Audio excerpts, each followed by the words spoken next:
Welcome to another Zrok office hours. I seem to like to do these on Fridays. I think the last one was a Friday. I don't remember. I think it was a Friday. Friday's a good day to do these. I just so happen to be at a point with something that I'm working on that I thought maybe it would make sense to share some of the work with you guys, and maybe you'll find it interesting.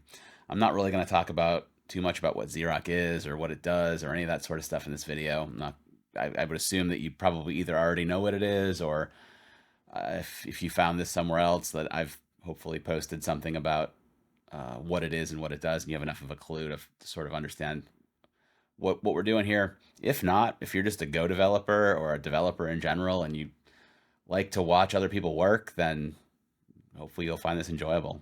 I know I sometimes will put other people's videos on and just leave them on in the background while I'm working. I don't know why I find it strangely soothing. So let's talk about what I'm up to. So if we go into the Zrok project board, I'm in the middle of working on this Zrok SDK card, which is about extending the Zrok framework so that in addition to using it to share resources through the Zrok binary, you've got an SDK approach that combines a little shim that lets you share things from your own applications as if it was part of Zrok itself. So I'm still kind of thinking about what I want the actual example application to be. I think at this point I'm kind of leaning towards some sort of paste bin style thing.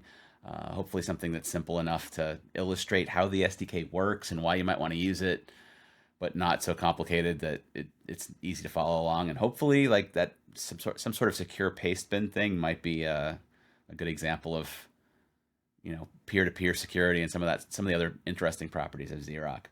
So in working on this SDK, and I've got a bunch of code, not a bunch, I've got some code roughed out for this already. It's in the SDK package. So I've got some model components and I've got some high level functions and pieces that I'm starting to pull together for it. And in starting to pull it together, one of the first things that I realized was if you go and look at the current main branch of Zrok, right? Let's just pull it up on GitHub. If you go and look at it, there's a package called zrokdir.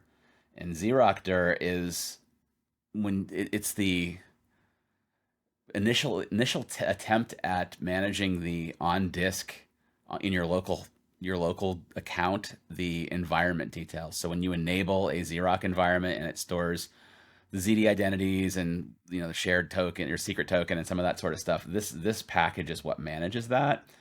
And when I built it, I kind of did enough that I had something that was reasonably sensible, but I didn't do more than that, and I didn't really do much to sort of future-proof it or make it so that I could easily sort of extend it or migrate it to updated versions and that sort of stuff. So I realized in building this SDK that I needed to add some capabilities to this zrokdir concept. So I started going down this path of figuring out how migrating from one home directory configuration state to another might work.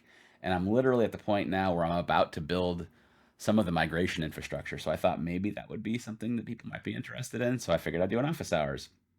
I did have the foresight. So if we just do like a find, and right now this stuff lives in .zrok, right? So if we do a type f, there's 3 files in here currently. And this is I haven't enabled this shell, so there's nothing in the status. It's just got a config, right? There's no environment enabled, and this is all configured to use my local environment that I'm running here. So any of these secrets and stuff doesn't matter if you see them. It's an ephemeral development environment that doesn't matter. But when I built this, I did have the foresight. If we look at Zrok metadata, there is a versioned. It is versioned, so I knew that at some point I'd probably want to be able to identify what version state a zrokdir was in, and 0.3 was the time that I added that information, so it's labeled as 0.3. Even though the current release is 0.4, and that's what we're working with, we're going to figure out how to make how to implement a basic migration framework for this.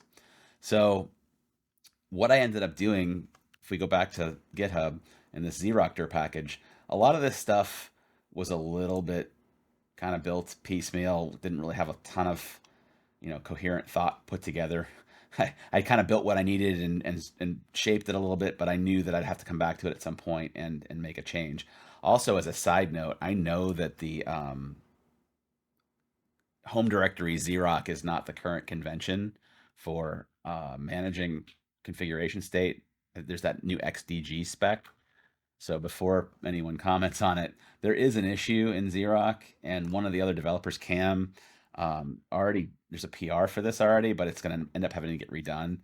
So I am going to, with this new migration implementation, we will have the ability to migrate to this new XDG spec. But now that Xerox coming out and the public's getting a hold of it, and people are going to start having enabled environments and that sort of stuff, I didn't really want to have to tell people that, like, hey, you need to disable and re-enable. I'd rather them be able to just migrate this stuff and have it sort of happen transparently. And I also, like I mentioned earlier, I am going to want to make more changes to some of this stuff, and I'd like to be able to handle those changes in some sort of a sensible way. So there is an XDG ticket out there. We do have PR for it. It's going to have to get redone. But yeah, this original implementation of all this stuff was sort of um, built piecemeal. It's kind of a high level Go package. Doesn't have any notion of managing different versions of these things. So what I ended up doing this week was I added. We go. You see, there's no more zrok dir package. Now that stuff lives in this package environment. So there's now a high level environment interface. There's a root inside of that, and that root represents where all this configuration data lives on your in your shell, what directory on your host. And then I also basically took a swag at defining all of the things that zrok does with that data and might want to do with it. So, and part of doing that work, there's another sub package called env underscore core, and that has environment config and metadata, right? So if we look at the, let's go back to the API and split that. All right, so we split this over here. There's this root interface. So that combined with these three objects, these three structs, define sort of the high level things that you deal with. The reason this env underscore core package exists is because I couldn't put it in environment, or I couldn't put it in environment. These are shared concepts, and I want these to sort of be stable parts of the public interface that the environment subsystem exposes to the rest of zrok. And I also, so that means I need to be able to use them from whatever implementations implement the different versions of this zrok dir. So it means that env underscore v03 depends on these things, and then the API implementation needs to be able to actually reference the specific versions of these implementations. So there's, if I put these things in environment, there'd be a circular dependency, and Go wouldn't like that. So that's why they're in a separate package. Uh, yeah, it's a typical Go thing. Um, so yeah, so basically, this, all of that stuff that used to live in zrok dir in this package has been restructured around this interface and these model objects. Not that model objects. These model objects. Oops. These model objects. So this is sort of the high level concept. So what that means to the rest of zrok is that zrok can say environment.loadRoot and get basically whatever version of the zrok. I'm going to continue to call it zrok dir because it's what I always called it. When I say zrok dir, it means ~/ or wherever it lives post XDG spec or whatever. But zrok needs to be able to just say, hey, give me the user's environment details, and that means that whatever data that they've got, like I need to be able to get the metadata about it, and that ends up being the version and the path, configuration details, the API endpoint. So when you do a zrok config set API endpoint, that gets stored in zrok dir. So that's the struct represents that, and then environment, when you do a zrok enable, that this environment detail gets added to zrok dir basically. So all of these methods on this interface allow you to manipulate those things. There's also these little bits down here that let you deal with OpenZD identity JSON files. So part of when you would do a zrok enable, one of the things that gets stored in your zrok dir is the ZD identity. So that's used by the OpenZD SDK to allow zrok to talk across the OpenZD network. So these things allow that identity to get managed. So that's the high level interface of it. And what I ended up doing was I did a concrete implementation of that. So there's now a env underscore v0 underscore 3 root implementation, which has references to all of or pointers to all of those three objects, and then provides the concrete implementation for the version 0.3 zrok dir. It's a lot, but that's what that is, right? So, and then there's the high level API implementation. So, as far as this interface goes, all these interface methods, this 0.3 API implements all of those. So, I'm not going to get into too much detail about what they do. This code's all, as of this video, is on a branch. By the time you watch this, it could already be merged, could look entirely different. But as of this video, I am at git log. I'm at this commit hash, right? So you could always check out that commit hash and follow along with what I'm doing here if you want to. So the env underscore v03 implementation has all of it looks very similar to the previous zrok dir package. It's just been refactored to fit this new model, so it's functionally equivalent. There's some of the methods have slightly different semantics. Like there used to be a zrok dir save for storing the state. Some things now, like when you call set config, like if we go into the API and you say set config, that actually persists it at that point. So I kind of have the semantic now that set config ensures that the metadata has been asserted for the zrok dir, and then it saves your configuration whenever you set that struct on your root. Same thing with the environment. So when you do set environment, it does the same thing. It persists it. So basically the semantic that I'm following with this is if you look at this API, anything that would effectively modify this root, it's going to persist it as soon as you call that method. So yeah. So now to sort of deal with this migration, one of the things I want to do, if we do a zrok enable, oops, I could type. Yeah, so let's just enable my environment. All right, if we do a find zrok, type F. Now you can see I've got a couple of identities. I've got an identity called backend and one called front end, and then I've got an environment JSON. So whereas before I did not have those things, I only had front end.json, which that front end.json is created when you do a zrok admin bootstrap, and I'm running a local environment, so it bootstrapped that. That's why that's there. Metadata is created whenever you do any sort of a change to the zrok dir, and then I have a config. So we do cat to config. It's got my API endpoint in it, and that's so we do a zrok status. That's how that got set. Now it's set to the environment because I've enabled it. If we do a zrok disable, we do a status, you can see it says config because it comes from the config. If I delete that config, now it says it's back to the default and it comes from the binary. So if I do a zrok config set API endpoint 188080, and then we do a zrok status again, now it's back to config. So we'll do a zrok enable again. So then we do our find, right? So yeah, there's two ZD identities in here, one for backend and one for front end. And I kind of want to modify these. Backend and front end are sort of vestigial zrok 01, 02 names for these things, and they still make sense, but they don't make sense from a user perspective.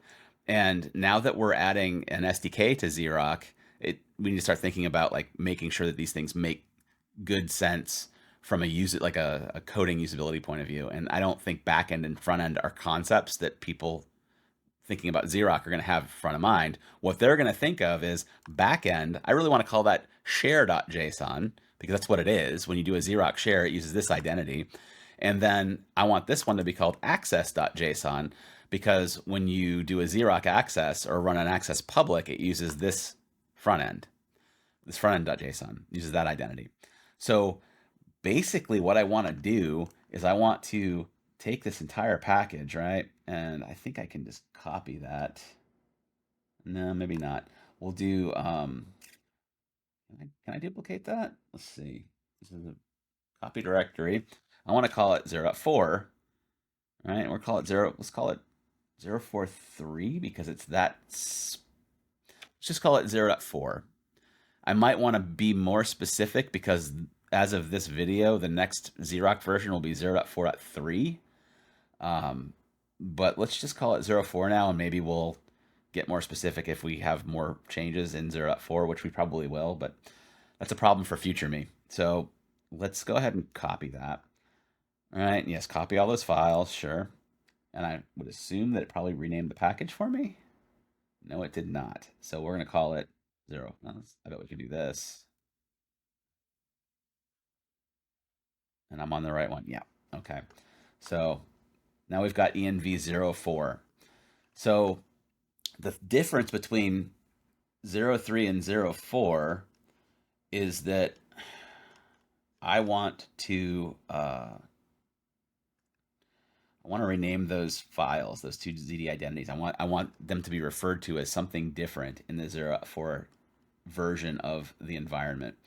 So if we go to API and we look at, let's close, make sure we're on the right versions of stuff, right? So let's close all this noise. If we go to 04 API, there's two methods I added to allow the rest of zrok to sort of be able to refer to whatever those identities are called logically, not rather than having to have constants for the names, right? So really, the only thing I want to change in 04 so far is to say that the access identity is now going to be called, um, we're going to call it access, and then the share identity name will be called share, right? So that should, in a 04 version of this, should be what we need. Okay, so let's go back to our API, and you can see the rest of zrok is calling environment.loadRoot to get a root, and this is sort of hard coded to make sure that it can assert that it's a 03 environment, and if it is, to load it. Which, so if we run this, it should still work just fine, right? So that still works just fine. So the next thing we're going to want to do, we're going to have to think about how we want to, at what point the user will want to migrate their environment, and I think I'm thinking that will be a specific command. Maybe in status we'll say, hey, that's not the current environment version or the current version of an environment, and maybe put a note in here telling them they should migrate. But I think I want the migration itself to be a manual step where you do like a zrok. I don't know. Let's call it zrok migrate for now. I don't have a better word than that. And we'll think about it. But yeah, so what we need to do then is, let's think about this for a second. What we're gonna do,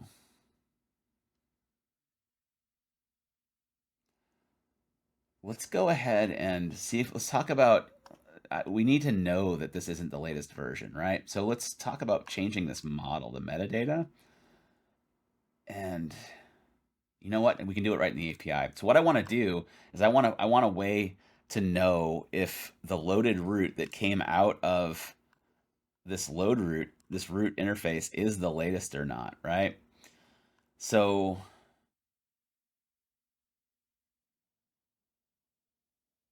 let's do. Don't want to. If I put it on the root interface itself, it's going to delegate it to the implementation. So I don't want to do that. So I think what I want is, let's do a func is latest, and we'll take a root, and that will be a root, and it'll just return a bool, right? Um, and we'll be smart about it. If I don't like to use the whole word root, let's just put r. If r is nil, then return false. If r dot metadata, oh, it's not a pointer to root, it's just a root. R dot metadata is nil, which should never be a condition that can happen, but we'll just put that, we'll be safe. If r dot metadata, right, r dot metadata equals env v0.4 v, right? Because if we go look at that, you can see that it's we need to update that, but it's the implementation package exposes the version label. So if that is equal to that, then that is we're going to consider 0.4 our latest version. Um, v which means this is going to be a maintenance item. So anybody that's working on adding new environment versions will have to have some local knowledge about what to update here. I don't necessarily think we need to make it any more automatic than that. I think that should be fine. Um, so otherwise, it's not the latest, right? So if it matches perfectly, then it's the latest. Otherwise, it's not the latest. So if it's you've passed it something it can't understand, it's not the latest. The only way it's going to return that is the latest is if it matches the v0.4 label specifically. So let's go update that, call it 0.4. All right. So let's start building a migrate command. Let's call it migrate for now. I'm not going to, that's not my final answer, but let's just call it migrate for now. Um, or maybe we call it update. Let's just call it update for now. So update.go, right? So we'll add that, and I'm gonna, just for reference to remember how to do this, I am going to, let's just open disable, right, and we'll split it right, bam, close everything else. I did not mean to do that. Update here, that over here. Okay, so we're gonna type update command, struct, cobra command, new update command. All right, and then we're going to say command equals cobra command use update short update the your environment to the latest version. Args, cobra, no args. All right. And then command equals at update command. All right, one of them. Oops. And then we'll do command.run equals command.run, which doesn't exist yet, but we'll implement it in a second. Return command.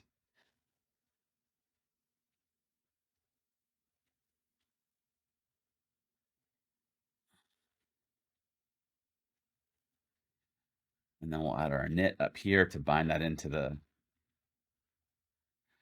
root command, add command, command.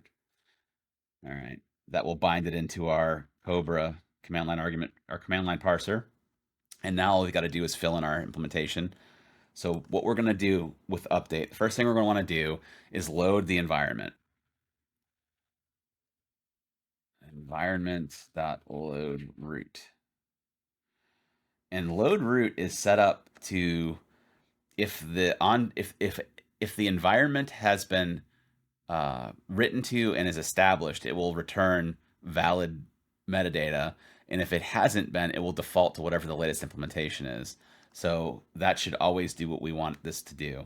We'll test that through when we start testing. Var is not equal to nil. If not, panic instead. And that whole panic instead thing is something I'm going to clean up at some point. Unable to load environment. Otherwise, oops. Otherwise, just panic. Part of why the panics are in here and that panic instead flag exists is during development. Sometimes it's nice to see a stack trace about where the error occurred instead of showing a pretty error message, which is what this does. So by default, panic instead is turned off. But if you want to see a stack trace when an error occurs, you can do panic instead as a command line flag and it will panic instead. That's why it's named that. Um, we don't really care if the environment is enabled or not. So I'm sort of copying this semantic because this is kind of how this stuff works. We don't care about zrok clients, don't care about any of this stuff. All we care about is the next thing we're going to do is we're going to say if not environment is latest env, right? I probably should start calling, I was calling this env, I probably should start calling it root or R, but in fact, let's just do that for the moment. If it not environment is latest, let's do it this way. If environment is latest, then we're going to say format println zrok environment is already the latest version at, say, printf. And we could be fancy with colors and stuff, and maybe I will at some point. But for now, we're going to basically say r.metadata.v, right? So we're going to spit out the latest version. And then we're going to exit. Otherwise, if it isn't the latest version, then we know we've got work to do to update this. So let's see what that does for us.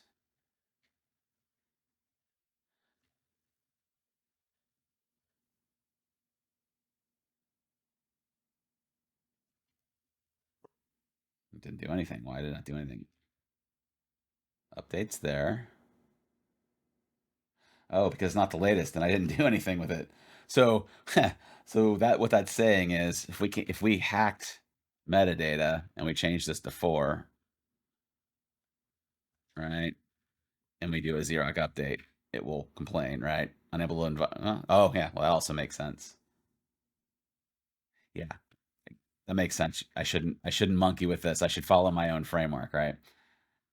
But yeah, that means it needs to update. So what would have happened was if there's a 0.3 loader, so when you call load root, it's successfully loading the environment and it's able to see that it's not the latest. So what we need to do now is let's think about this for a second. Let's go into let's close this for the moment. We don't need any of that. Let's go into our 0.4 API. And what I think we need to do here is there is a load function, right? We've got an assert, we've got a load. These aren't used currently. And what we need to add is an update, right? So I think this is the way this should work for now. We're going to say update. And we're going to take another circular dependency issue. What I wanted to do was environment.root, right? And I can't do that because it'll create a circular dependency. So what that means is I need to then take this interface and move it into here, right? And we can get rid of all of these little environment core, right? So that needs to live there. And then we need to fix the dependencies. This needs to become environment core,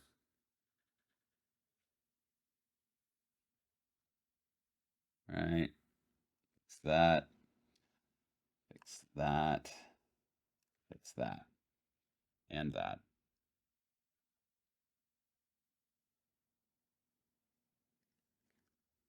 Yeah, I have this function here also. We'll see if we need that. I think we will, because the way this is designed is that any of the external code should only interact with the environment package, not with these internal packages. Shouldn't even know that they exist. Doesn't care. Um, so let's go back to our API here, and we're going to go back. No, we don't care about that. Go back to here, and update. What we want to take is a root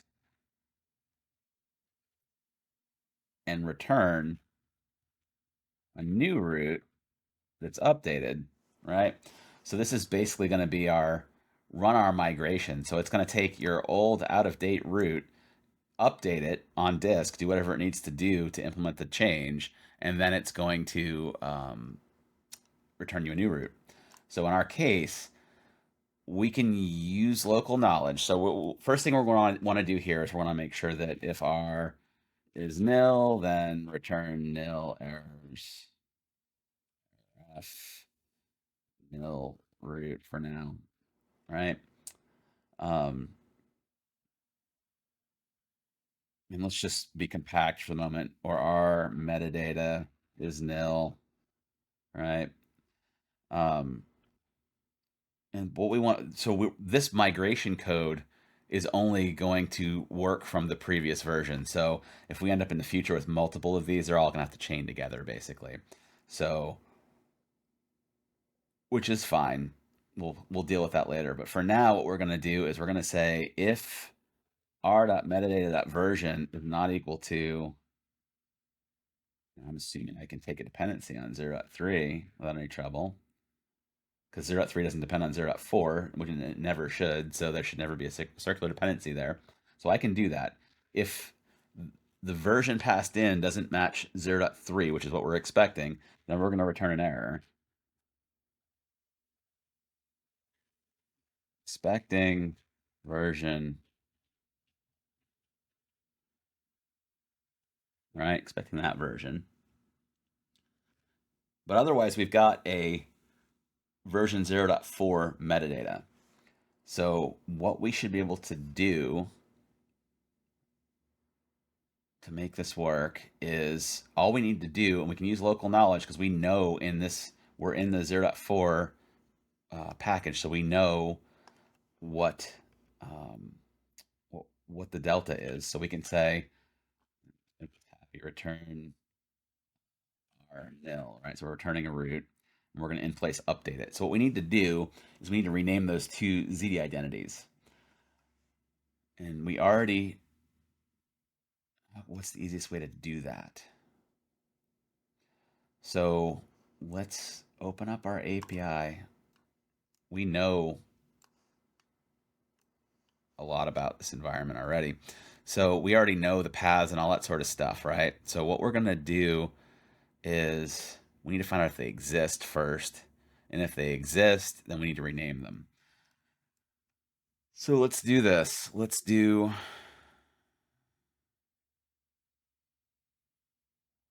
okay, so we can,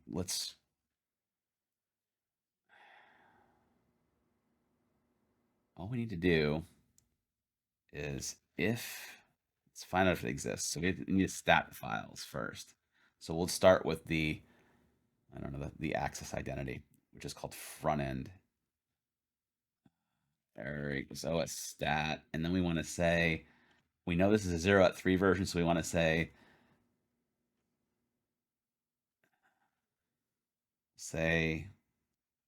sf error equals r dot the identity named r dot access identity name, right? If error is not equal to nil, and return nil error. And then we're going to stat that. I'm going to stat access f. If error is not equal to, if not OS is not exist error. So if it's not an error that represents the fact that it didn't exist, then we're going to return the error.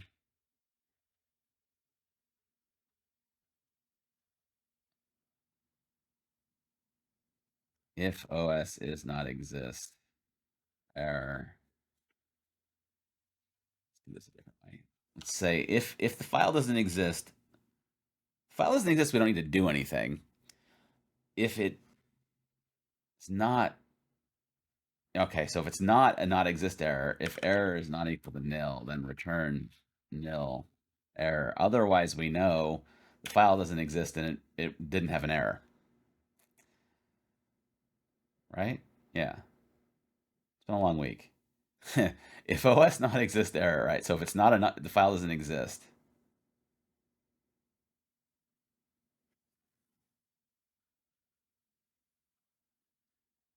Error is not equal to nil. Then return nil error. If I'm sure the one person watching is screaming at the screen right now saying, "No dummy, no dummy, do better." If not OS is not exist. Actually, the only time we need to do anything is if error is not equal to nil, or error is equal to nil. That's the only time we really care.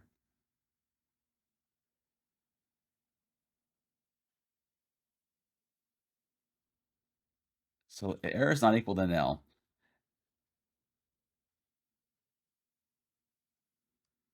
Yeah, that's the only thing we really care about is that there wasn't an error statting the file. That's literally the only thing we care about. Oh, it doesn't like the colon. That's the only thing we care about is that it was able to stat the file. So then all we got to do is say os.rename, um, and we need to get the new path for it. So let's call this old, right? We're going to say new access f error equals, and we need to, we're going to have to create, let's call this, we're going to have to create a new r equals and root, right?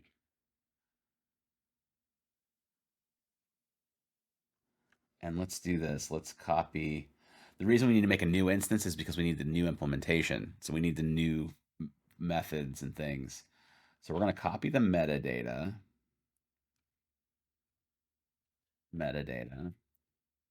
We're going to copy the configuration, but let's leave the metadata. We're going to leave the other things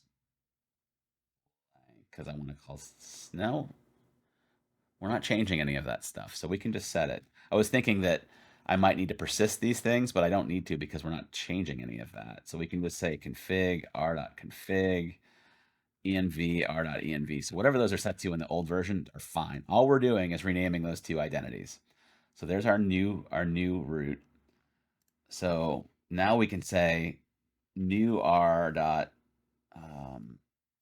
zd identity named new r dot access identity name, right? Because we're translating this name to this name, so we need the new path. If error is not equal to nil, return nil error, right? Okay, so now we've got our two paths. So all we should have to do is say if error equals os dot rename, no, remove, rename. Old path is old access f. New path is new access f. Not equal to nil. Then what we should be able to do there is just say if that's not equal to nil, then we're going to bail out. Otherwise, it worked. So we should be able to do the same thing now with old share file r.z identity named r.share identity name. If error is not equal to nil, return nil error. Oh, I don't need that. Colon os stat old share file error equals nil.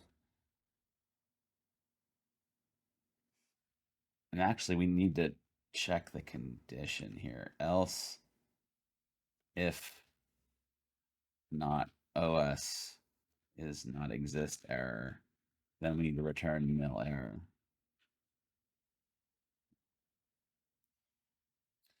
New share file. Oops.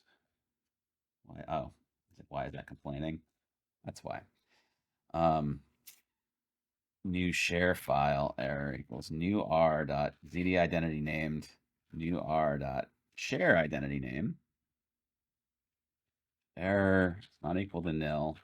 Return nil error. If error os dot rename old share file, new share file, error is not equal to nil, then return nil error.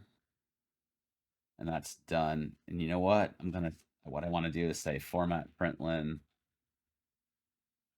and let's just be verbose for now. Renamed this to this, and we'll say old access file to new access file, right? And we need to add our new line. That way I can see this worked. Renamed old share file, new share file. So now what we need to do is, and this, we're not going to get carried away like trying to roll back if subsequent actions happen. Like at the end of the day, we want to. If you lose your environment, that's bad because you'll lose your shares. So we need to be careful with this. But for now, I'm not going to worry about like trying to fix it. Like I think this is just changing an on disk representation. So I think it would be smart to just tell the user to make a backup of their zrok dir before they do any of this. That's we'll deal with that. We'll deal with that separately. I don't want to try and code around it too much. This is a convenience, but I don't want to get carried away. So what we need to do now is we need to update the metadata for the updated zrok dir. So what that means is we should be able to say write metadata, right? So I want to write the new metadata. If error equals not equal to nil, then we're going to say return nil error. Otherwise, what we want to return, we want to say, um, and then let's load the metadata. Is there a load metadata? Yeah, load metadata. We'll say, we can even just do this directly. New R, we'll say meta error equals load metadata. If error is not equal to nil, return the error. Otherwise, we want to say is new r dot meta equals meta. We want to update the metadata. That's really all we changed is we renamed the two paths and we updated the version.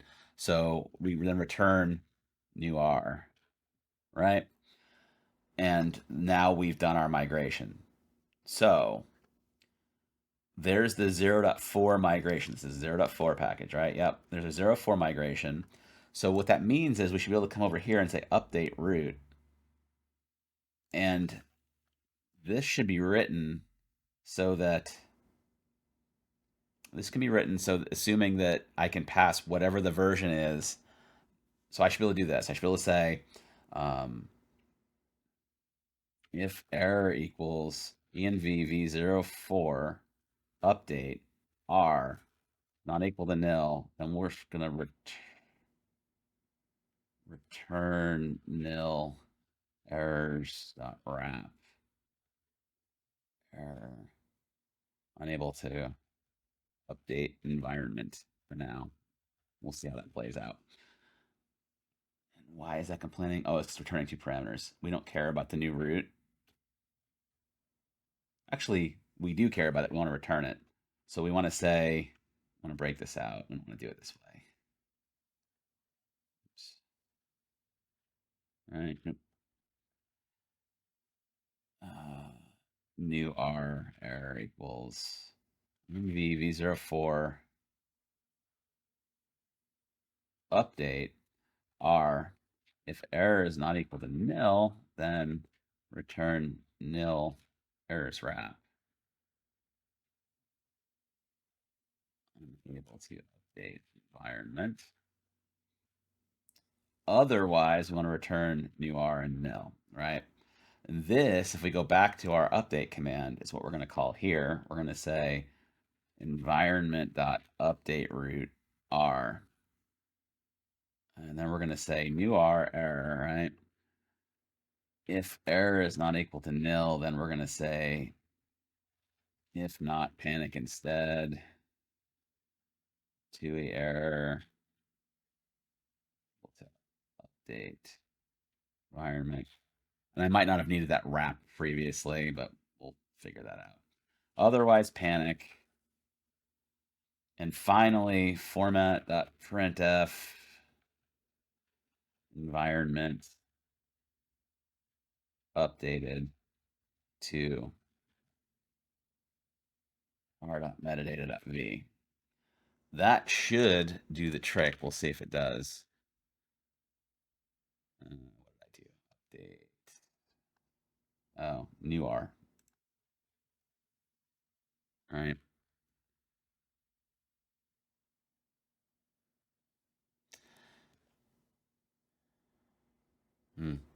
Yeah, I missed the new line, but it seemed like it worked. So it renamed those two files. Yeah, access and share. Beautiful. Environment updated. So we cat our metadata 0.4. So now if we do a Xerox status, it's going to blow up because it was expecting now the loader is broken or it's not implemented for the new version yet. So we migrated our zrok dir to version 0.4. So now what we need to do is we need to go back to the environment API and we need to change our load root. So we need to do, it's probably going to be a chain. So we need to say if assert error equals env v0.4 assert, oops, assert and error equals nil. And if I was smart, I would have backed. I can back those changes out because they're very small. But if I was smart, I would have backed up my zrok dir so I could test this multiple times. But I'm not always smart, so um, return env v0.4 dot load. Otherwise, try and do that, right?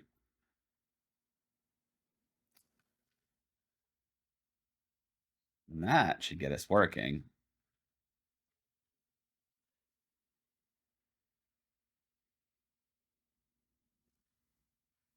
There we go. So now we're on a 0.4 environment.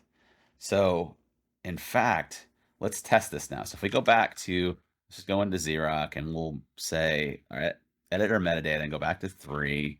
We'll go into our identities, move access.json to be frontend.json, move share.json to be backend.json. So we basically just put that back. And I'm still not going to be smart. I'm still not going to make a copy of it because it's just not hard to put it back. So now if we do a zrok status, it still works even though it's a 0.3 version. So what we should do now is indicate on zrok status. Zrok metadata, right? So it's on 0.3 and let's just do a zrok test loop public. Yeah, everything works, which is great, right? Yeah, so everything still works fine. And if I do a zrok update, everything still works fine, which is beautiful. That's what we're looking for. Is we're looking for a pretty seamless migration from one zrok dir format to the other. So that's great. So let's go back to zrok and put it back the way it was. All right. And then we'll go into identities, JSON to be frontend.json, share JSON to be backend.json. So now we're back to version 0.3. So we need to spit that out in here. So let's do that. Is latest is right. So what we're gonna do is we're gonna go into our zrok status command.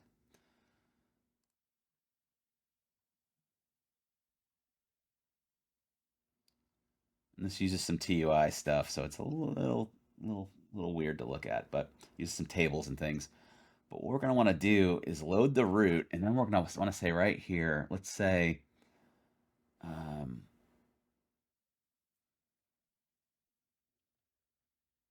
format fprintf os.standard out. Let's do this.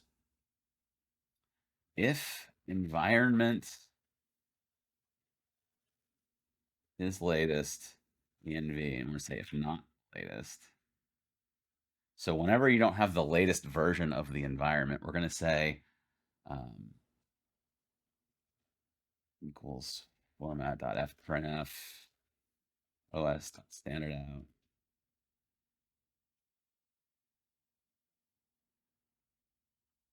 Your environment. And how do I change? What do I do to change color again? We want to do this actually. It's a little convoluted, but TUI code dot warn. There's a warning, right? I put a warning in here. Oh, it's TUI warning. Your environment is out of date. Use zrok update to update. Right? And we're going to want to say env metadata v. Why is this complaining? Use value returns nothing. Oh, yeah, it's because this, I don't, that's all I need is that. All right. Let's see what happens with that. I think, I don't need to put a new line. I don't know, let's find out. Let's find out how the formatting works.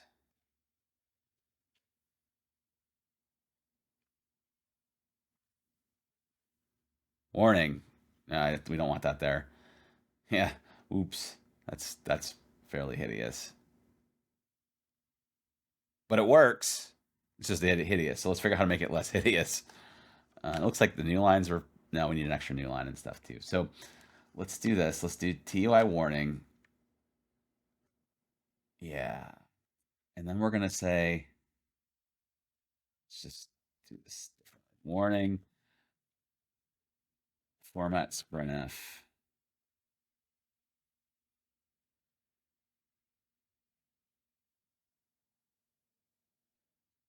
Your environment is out of date. Use to update.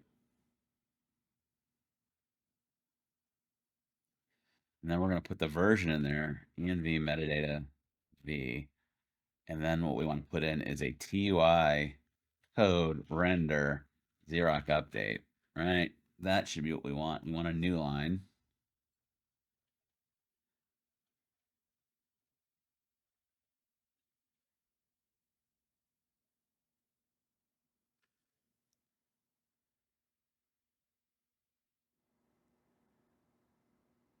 Okay, that looks like it works. Looks pretty good. Probably should put a message in here about backing up.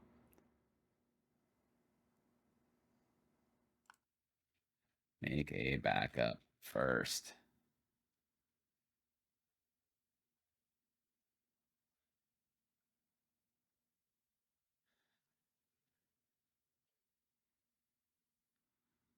And maybe in Xerox update, there should be like a type yes or something along those lines, but we'll see. Let's just,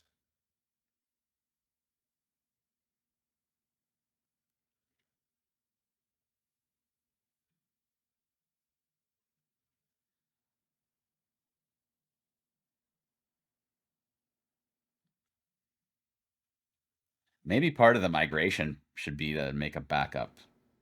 Maybe that should be part of the migration also. Just make a backup of Xerox dir. And yeah, maybe. We'll see. I'm not going to worry about it right this second. I'm not going to do it in this video, but I'll probably fix that before we get to a real release of this stuff. So if we do Xerox status, out of date, Xerox update, and I need to make that a little prettier than it currently is probably, but yeah, now it's updated. So hopefully that wasn't entirely painful. That was a fun little adventure. I think I'm gonna go ahead and commit this. Let's just go through and review what we did real fast. Close all these tabs. Open up the diff tool, see what we did. So we go look in the environment. We added a whole new 0.4. We changed the API a little bit, so we moved the root into the model package. Um, Added this new as latest. These two things aren't really used. Some of the stuff isn't used yet. Um,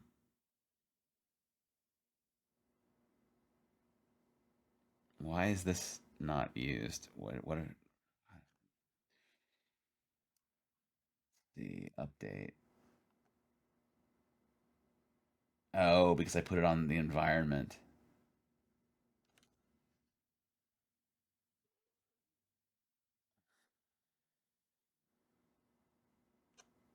Oh, what did I do?